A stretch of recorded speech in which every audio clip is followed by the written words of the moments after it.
Hey everybody. So today I'm going to be talking about a well-known story out of the Bible of Jesus and Peter walking on the water. So I think we've pretty much heard that story a lot, maybe in our lifetime, maybe we haven't. It says, we're going to be reading out of Matthew. It's chapter 14, starting with verses 22, and it's Jesus walks on the water. So it says, immediately he made the disciples get into the boat and go before him to the other side, and while he dismissed the crowds. And after he had dismissed the crowds, he went up on the mountain by himself to pray, where when evening came, he was there alone. But the boat by this time was a long way from the land, beaten by the waves, for the wind was against them. And in the fourth watch of the night he came to them walking on the sea.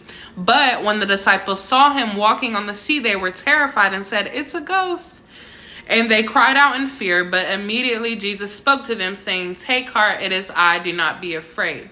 And what did Peter say? Peter said, "Lord, if it's really you, command me to come to you on the water." He said, "Come." So Peter got out of the boat and walked on the water and came to Jesus. But what happened? And this part is what happened as soon as he got out and started taking his first few steps. He looked down and looked around at his circumstances, basically what was going on around them, the storm. It was a lot going on. It was windy. Too much was going on. He was anxious. So what did he do? He took his eyes off Jesus and he looked down at his circumstances and what was going on, and he immediately drowned. And what did Jesus do? He reached his hand down and pulled him back up, and he said, "Oh, you of little faith, why did you doubt?" So that goes with us in everyday life. Basically, like, we can have a lot going on in our everyday life and we can feel so overwhelmed, and sometimes that causes us and distracts us from looking to Jesus, because we have all this going on. Like, how am I going to do this?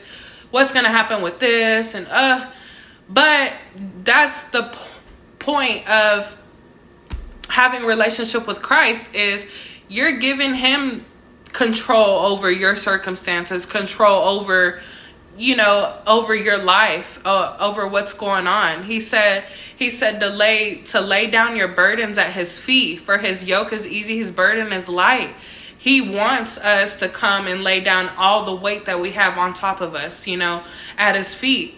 So this is just a prime example. What Peter looked at his circumstances and what happened. When we look at what's going on around us, we immediately drown.